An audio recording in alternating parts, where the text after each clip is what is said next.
Berkata Imam Ahmad bin Athaillah As-Sakandari, kaifa yusyriku qalbun, bagaimana bercahaya hati, bagaimana bercahaya hati. Suwarul akwan muntabi'atun fi mir'atih, sedangkan rupa-rupa, sedangkan gambar-gambar makhluk ini tetap dan tampak di cermin hati itu. Am kaifa yarhalu ilallah, atau bagaimanakah dia bisa berangkat kepada Allah, wa huwa mukabbalun bi syahawatih, sedangkan dia diikat dengan syahwat-syahwatnya. Am kaifa yatma'u ayyadahu la hadratallah, atau bagaimanakah dia ingin masuk ke hadirat Allah, wa huwa lam yatatahhar min janabati ghafalati, sedangkan dia belum bersuci dari junub kelingahannya. Am kaifa yarju, atau bagaimanakah dia mengharap ayyafhama daqaiqal asrar, bahwa dia mempaham ilmu-ilmu rahasia, wa huwa lam yatub, sedangkan dia belum tubat min hafawatihi, daripada kesalahan-kesalahannya. Para muhibbin rahimakumullah, di dalam hikmah yang ke-13 ini pengarang menyebutkan 4 pasal.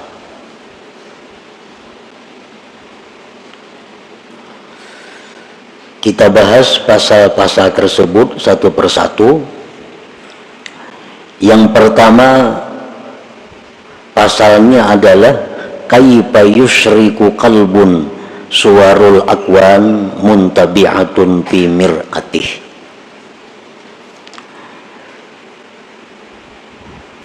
Bagaimana hati itu bisa bercahaya, sedangkan gambar-gambar makhluk ini tetap dan nampak di cermin hatinya. Maksudnya adalah la yusyriku qalbun, tidak bercahaya itu hati, tidak terang itu hati, binuril Islam wal iman wal ihsan, dengan cahaya Islam dan iman dan ihsan. Wa huwa muta'alliqun wa masyrufun bid dunyal ajilah, sedang hati itu bergantung dan mabuk cinta dengan dunia yang segera ini. Jadi ta'ajjub kaifa di situ artinya nafi. Nafi itu artinya tidak. Artinya hati kita ini kadang mau terang, kadang mau menerima cahaya Islam, iman dan ihsan, selama hati kita ini masih tertutup dengan gambar-gambar makhluk ini. Artinya selama hati kita ini masih mencintai dunia ini, maka cahaya Islam kada bisa masuk ke dalam hati, cahaya iman kada bisa menerangi hati, apalagi cahaya ihsan kada akan bisa menerangi hati, karena hati kita ini tertutup, terdinding dengan gambar-gambar dunia yang segera ini. Nah, para muhibbin rahimakumullah, artinya kita mencintai dunia. Mencintai dunia ini menguasai hati kita. Arahan-arahan Islam kada tembus, petunjuk-petunjuk iman kada mampan, petunjuk-petunjuk ihsan apalagi.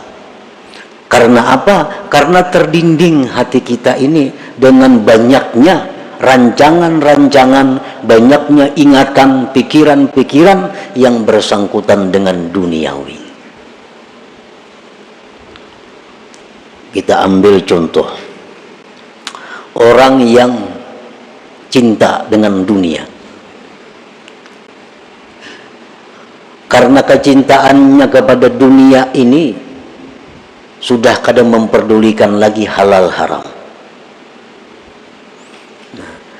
Dinasihati dengan hukum-hukum Islam, iman, ihsan, kada mampan.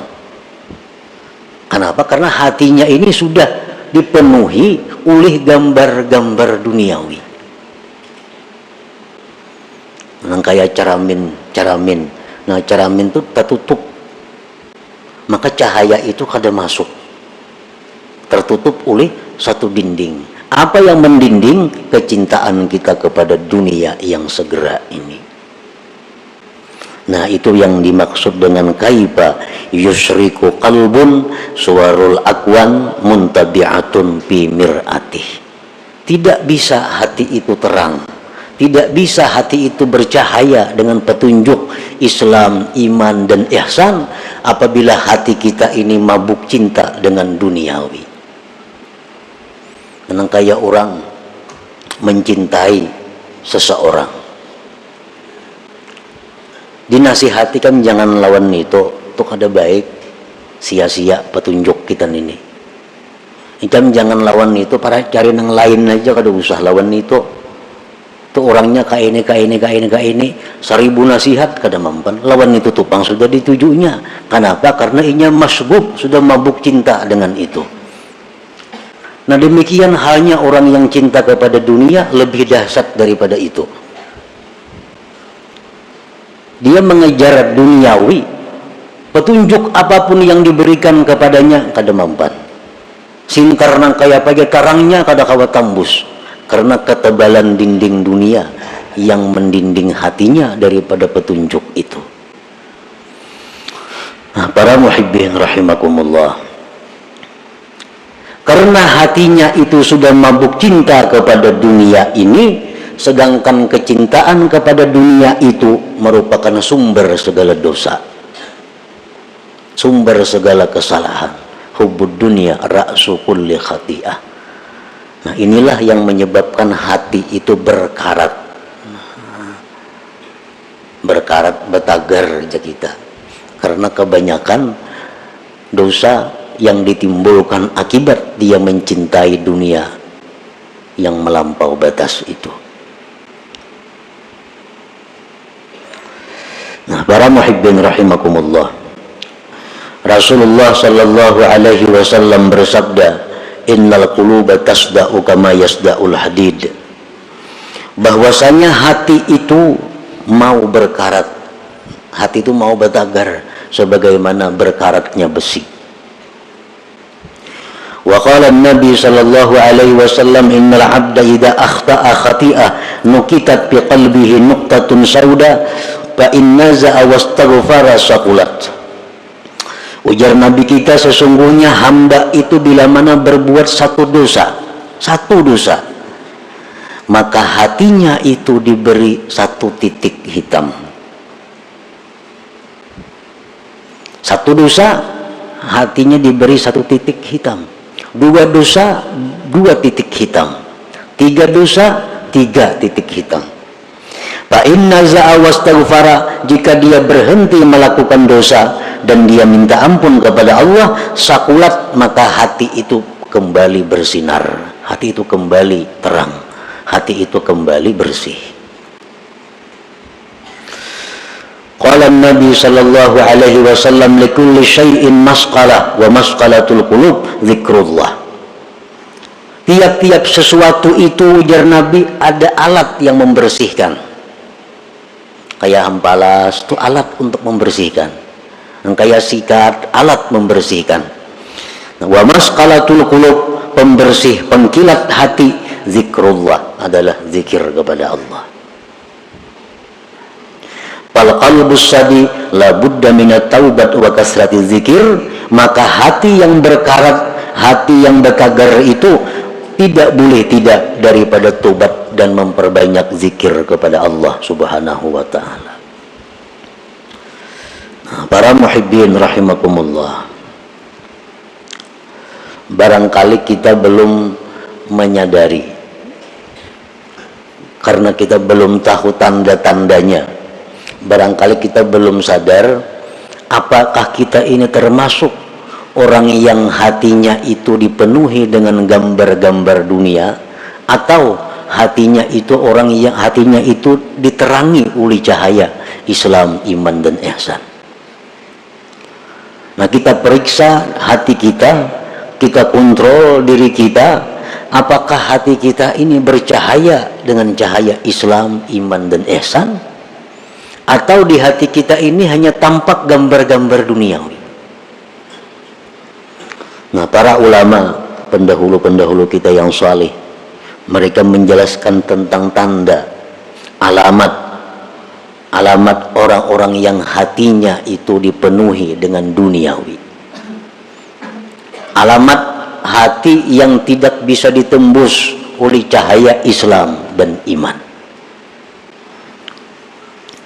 Nah, yang pertama, ya'taqidu annal asbab yu'atsiru ma'allah. Ini tanda orang yang hatinya gelap, yang kadangkala ditembus oleh sinar iman. Orang yang mengiktikadkan bahwa sebab itu memberi bekas beserta Allah dalam hatinya nih. Dalam hatinya nih sebab itu menentukan. Bujur Allah semuaan, tapi mau kada bercari awal makan. Nah, contohnya ini contoh orang yang mengiktikadkan sebab menentukan, memberi bekas beserta Allah. Bujur Tuhan nang maampih akan garing, mau kada baubat maulah ampih. Nah, bujur nang manganyangakan itu Tuhan, mau kada makan maulah kanyang. Bila hati kita mengiktikadkan seperti itu, berarti kita ini mengiktikadkan sebab itu memberi bekas. Para muhibbin rahimakumullah, Allah Ta'ala memerintahkan kita untuk bersebab. Itu perintah. Allah memerintahkan kita untuk bersebab, berusaha, berubad, makan. Itu dalam Quran ada semuaan perintahnya. Tetapi jangan sampai sebab itu disamakan dengan musabbib, dengan Allah. Cari aja sebab, Tuhan kada melarang. Cari aja makanan, cari aja ubat-ubatan, cari aja usaha, Tuhan bahkan menyuruh. Tapi ingat bahwa itu sebab adalah tidak menentukan apa-apa. Yang memberi bekas itu Allah. Nah, kalau kita ditakuni, bisakah kenyang tanpa makan? Bisa. Bisakah sembuh kada berubat? Bisa. Bisakah sugih kada berusaha? Bisa. Bila kita mengiktikadkan di hati, mau kada makan maulah kenyang, kada mau. Nah, itu i'tikad nang salah. Itu menunjukkan bahwa hatinya gelap, hatinya berkarat.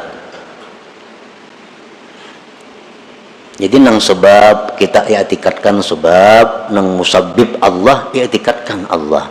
Kedua-duanya ini dicari, tapi ada tingkatan-tingkatannya. Nang sebab jangan disamakan dengan musabbib. Engkau itu para ibu usaha, kadanya kah itu maksudnya. Engkau itu para makanan. Nah, Allah menyuruh makan, Allah nyuruh berusaha, tapi Allah melarang kita mengiktikadkan makanan itu nang mengenyangi. Itu aja yang dilarang Tuhan. Tuhan menyuruh berubat, tapi Allah melarang kita mengiktikadkan ubat itu yang menyembuhkan. Ayo coba ubat. Nah, pertama tanda orang yang hatinya berkarat adalah dia mengiktikadkan bahwa sebab itu memberi bekas beserta Allah. Yang kedua tandanya orang yang hati berkarat, la yakhafu bima aw'adahu Allah ta'ala bin nar awil azab awil la'nah. Dia tidak takut pada sesuatu yang diancam oleh Allah dengan neraka atau azab atau laknat. Dia kada takut. Jar Tuhan, kita jangan berzina. zina itu azabnya pedih, masih aja mau melakukan. Nah, ada takutan. Ujar Tuhan, ikam jangan mendekati zina. Ujar Tuhan, ikam jangan melakukan riba, karena bila ikam riba itu ikam bermusuh lawan aku. Tetapinya riba, maka ada takutan. Nah, ini tandanya hati itu sudah masyghul di dunia ajilah. Ya Tuhan, jangan melakukan ini, ikam dilaknat kena. Tahu aja yang cakayan dengar, mendengar di ceramah, di TV, di radio, di mana-mana mendengar ini, jangan nih dilaknat, tatap aja digawi.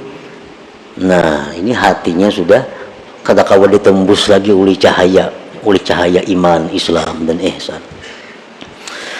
Yang ketiga, la yarju fima wa'adahu Allah ta'ala minal jannah awir ridwan. Dia tidak mengharap, tidak tergiur dengan janji-janji Allah daripada surga dan keridhaan. Kada tergiur. Jar Tuhan, ikam laksanakan ini, balasannya surga bidadari 1000 orang. Kada ada beliau liur. Kada ada hendak, kada ada berminat, kada menyambut. Nah, hati ini kada menyambut. Berarti hati kita tertutup. Al-Quran mengatakan, hadis Rasul mengatakan, baca ini, surah ini baca tiap malam. Tumat saja membacanya. Bila ikam baca surah itu, ikam kena mati ke surga, dirabutakan bidadari. Ada tak baca-baca. Nah,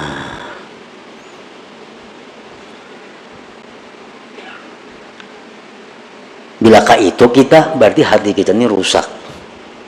Hati kita rusak. Yang keempat, la yantafi'u bil ilm. Kada kau mengambil manfaat lawan ilmu. Mengaji ya, turun aja tiap kali pengajian, perajinnya lagi. Tapi kelakuan tatap pada berubah-ubah. Nang riba masih riba, nang ketujuh bazina masih ketujuh bazina, nang ketujuh minum arak masih minum arak, nang ketujuh buka aurat masih yang buka aurat. Pada turun terus ke pengajian para jinnya. La yantafi'u bi ilmi, kada kau mengambil manfaat dengan ilmu. Berarti hatinya itu kada kau ditembus oleh ilmu. Kenapa? Terdinding oleh kecintaannya kepada selain Allah. Yang kelima, la yantafi'u bi mukhalatatis salihin. Kada ada mengambil manfaat dengan bakawan, bergabung lawan orang saleh. Kawanan ini orang-orang alim, kawanan tuan guru, kos itu kamari. Tapi tatap kelakuan, belajar pada tuan guru, iya sudah. Bapakaiannya, pemandirannya, kelakuannya, kayak kada orang bakawan tuan guru, kayak kada bakawan orang saleh, kada kayak bakawan lawan habaib. Nah, ini bahaya ini orang. Kenapa? Artinya cahaya yang ada pada orang saleh itu kada kau menembus hatinya. Bakawan orang saleh aja macam itu, apalagi bakawan yang kada saleh. La yantafi bi mukhalatatis salihin, kada ada mengambil manfaat dengan bakawan orang saleh. Padahal sudah macam-macam perkataan para ulama, bakawan orang saleh itu menimbulkan rajin beribadah, menimbulkan takut kepada dosa. Itu sudah fitrahnya bakawan orang saleh. Ada ini kada.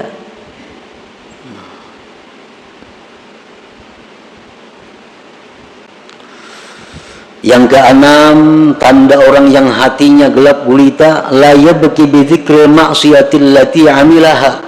Dia tidak menangis mengingat maksiat yang pernah dilakukannya. Dahulu suah berbuat maksiat ini, suah berbuat maksiat itu, suah berbuat maksiat ini. Keingatan, kada apa-apa. Kada ada pina menyesali, apalagi menangis. Padahal zikrul maksiat, mengingat maksiat itu merupakan sesuatu sebab yang paling segera membuat menangis bagi orang yang hatinya terang, hatinya lembut. Mengatakan dosa-dosa kita bahari itu adalah kita tetangis. Bila kada tetangis, berarti hati kita ada gangguan. Berarti hati kita ada masalah. Kalau kita bujur-bujur hati nang diterangi dengan cahaya iman, ingat dosa bahari, patunduk kita menangis. Yang ketujuh, la yastahi bi mukhalafati sunnati wa khalqil muru'ah. Tidak merasa malu berbuat sesuatu yang bertentangan dengan sunnah dan merusak kehormatannya. Kada merasa malu. Sekampungan orang turunan menuntut ilmu kalanggar, nya kada gana di rumah. Kalau pangsupan kada. Orang kalanggaran gana di rumah. Kalau pangasupan kada ada juga. Orang batapihan nya kujuk-kujuk beselawar handap. Kada ada supan kada ada. Rakit di tangan. Kada ada supan. Ini parak maghrib arena. Kada ada supan. Berarti hati orang ini sudah pada kawan ditembus lagi dengan cahaya iman. Yang kedelapan, la yakhsaru bi tarki ta'ah, tidak merasa rugi meninggalkan taat. Kada merasa rugi. Ada orang taat berbuat ibadah, inya kadang gawe, kada ada rasa rugi. Nah, kalau orang-orang beriman macam sahabat Nabi, para tabi'in, generasi-generasi pendahulu kita, kalau orang tuh kada sempat misalnya sembahyang berjamaah karena ada masalah apakah kelalaiannya, kada sempat tuntung ke masjid, orang sudah bubar berjamaah, mati-matiannya menangis, menyasa rugi karena kada sempat berbuat taat ini. Nah, itu tanda orang hati yang terang. Kehilangan kesempatan berbuat taat itu kerugian yang besar.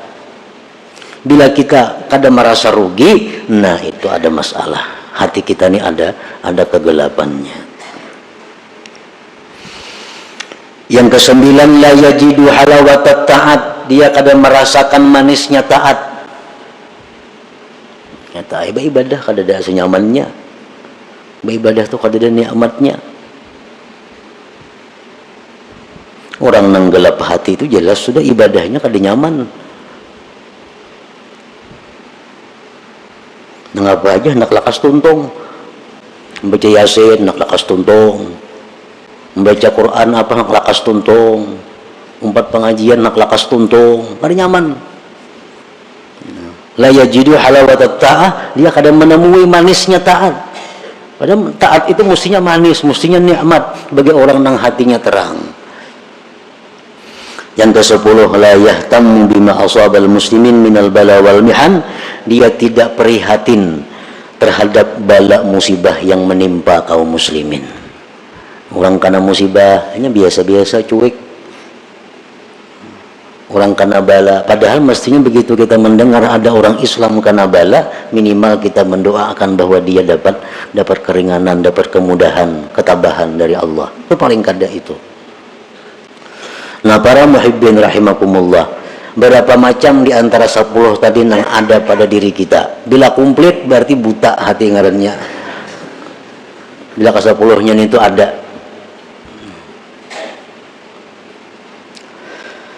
Nah, jadi petunjuk para ulama, petunjuk daripada para ulama sesuai dengan apa yang disampaikan Rasulullah Sallallahu Alaihi Wasallam, cara mengobati hati yang seperti tadi, cara mengobati kelakuan akhlak seperti 10 tadi, hanya ada 2 macam obatnya.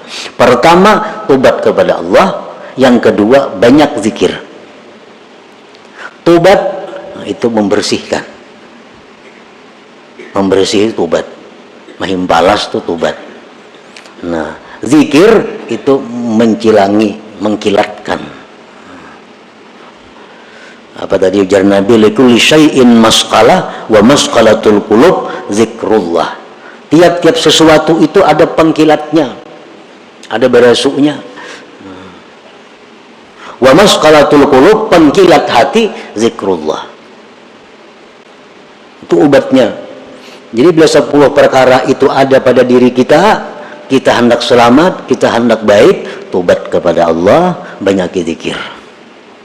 Nah, maka dengan demikian hati yang tadinya berkarat, hati tadinya yang gelap akan menjadi terang dan mengkilat.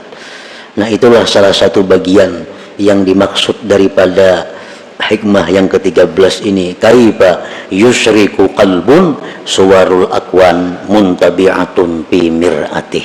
Itu pasal yang pertama dalam hikmah yang ke-13, dan selanjutnya lagi ada 3 pasal.